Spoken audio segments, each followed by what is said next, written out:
Richard's RD hopping on. So today I want to hop on and talk about something that comes up with a lot of clients, and it is how they can improve their sleep. So everyone is sold, or a lot of people are sold nowadays, on the importance of sleep. So I'm going to cover the three key areas and the three ways to improve the sleep that you're actually getting. So stay tuned for that. For those of you who are new, I'm Kathy Richards. I'm a registered dietitian, and I've been helping people improve their health and wellness and feel better for the last 20 years. So what does that mean? That means having the energy to get through their day and have energy after their day is done to do fun things for themselves. That's what I think is important for most mompreneurs. You know, we're trying to juggle everything. It could mean reducing medications because we can control so much with how we eat and what we're eating. It can mean sleeping better, losing weight. There's so many things that we can improve with nutrition. It can improve our mood as well. So many areas where we can do things. So today I'm going to talk about those three key things that I would focus on when I'm talking about sleep with my clients. And over the years, I've worked with a lot of clients who've been to see sleep specialists. You know, maybe they have sleep apnea, so they don't breathe as well during their sleep, and that wakes them up. That means they're not getting enough oxygen and they're more fatigued during the day. And sometimes, a lot of the time, that goes back to some heart health issues. And once those are corrected, sometimes we see that sleep apnea improve as well. But aside from that, there's definitely sleep hygiene tips and tricks that work. And I'm going to focus on those today. Okay, so how much sleep should we be getting? That's kind of the number one question that people come to me with. And it's how much sleep should I get? You know, they read here, they read there. So 7 to 9 hours is ideal. That's what the research shows for us to have the energy, for us to manage our weight. That's kind of the ideal length of sleep. If it's consistently less or consistently more, then we could be at risk for things like depression or on the lower end, things like having more stress. When the body feels like it's under more stress, then we are going to have more fat storing hormones released, and that can actually cause us to increase fat storage because of the stress that sleeping less than ideal puts on our body. And I see some people that say, you know, 6 hours is good. I run on that. So there's some leadway in it, but I have to say the number one thing I see with my clients is once they focus on sleep, everything else starts to improve. So I'll give you an example. I did a emotional eating group back in October with a few ladies. And the one change that they made was to set a timer or a sleep app on their phone, and then their phone would shut off, and then they wouldn't be able to access their apps and things until it went off in the morning. What that let them do is it let them start to work on their sleep hygiene and guard that sleep time. And it made a huge change. So the one individual had started reading more books, feeling more relaxed, waking up energized, feeling good, all because she shifted her screen time and made sure that she got adequate amounts of sleep.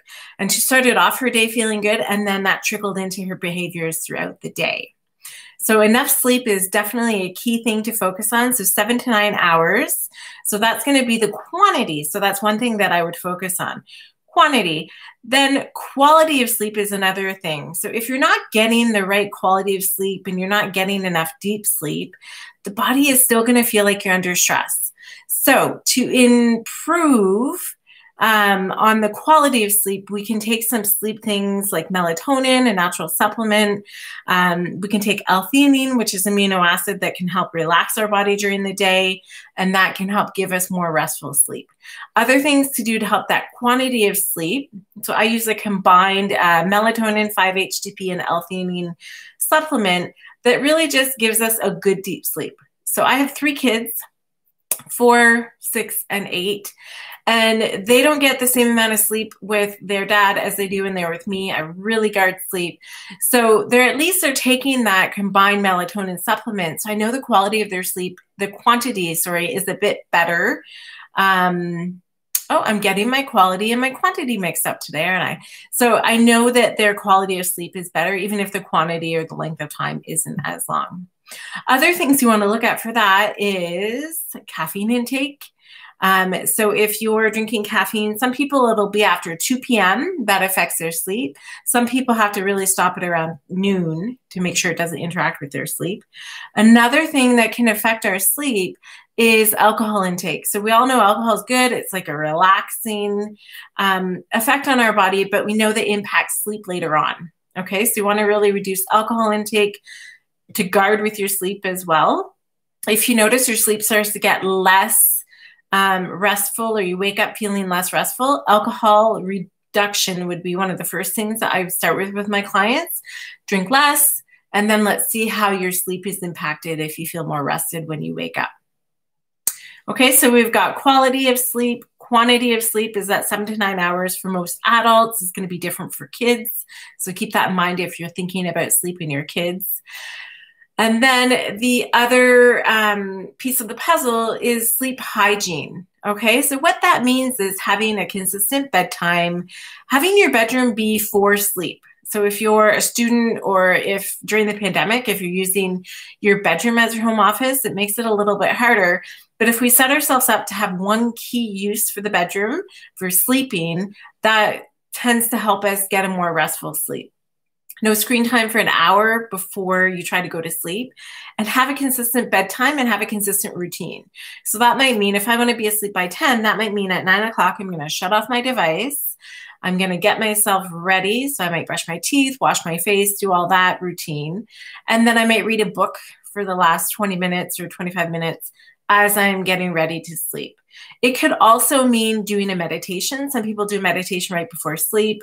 There's evidence to show that our subconscious mind is more able to take in information right in that little time period before we fall asleep. So you could be playing some useful mantras or intentions, whatever you want to call them, before you go to sleep. Personally, I have like a hypnosis that I worked with a coach on, and I play that as I fall asleep, and I'm listening to all those things that she's reminding me about myself that I may have forgotten over the stress of the last couple of years. So it really puts it into your subconscious mind. What else? So we talked about number of hours, quality of sleep. Having those consistent routines, and having a consistent wake up time. What I find is when your body gets used to having that consistent bedtime, you should start to wake up around the same time. In North America, in the winter, if it's dark and you notice that you're affected by the change in the seasons and the light, you can also look at using some kind of light technology to help with your circadian rhythm, to help you be more awake in the daytime. And I'm just looking to my right because I have a light technology sitting there that I turn on in the morning, and I just do my work, and I just let it shine on me for a good 30 to 60 minutes. Depends how far it is away from you, how long you need to have that light on. So sleep is so key. It's one of the most important things that I talk to my clients about. It's a determinant of health. If we're not getting enough sleep, that is going to impact on the stress on your body. Okay. So sleep, if it's something we can change, if it's not, so for example, I had a client in the last couple of weeks who has a lot of pain, and that's affecting her sleep. So we're going to focus on things she can do, maybe foods she can remove to reset her gut health, to help reduce the inflammation in her body, remind her body that it's safe. It doesn't have to be under that stress all the time. And then we can build on the sleep. Okay. But to tell her, you just need to go to bed earlier and get more sleep, that's not really dealing with the core issue, which is what's affecting the sleep. So if you find that you're not getting a good sleep, you don't feel rested, we need to focus on what's affecting your sleep as the place to start. But then you can build on some of these strategies and these ways to improve your sleep. Hope that was helpful. If you have any questions, reach out, and I will see you guys soon. I'm going to be spending more time on Instagram and YouTube, so keep your eyes open. Have a great day, guys.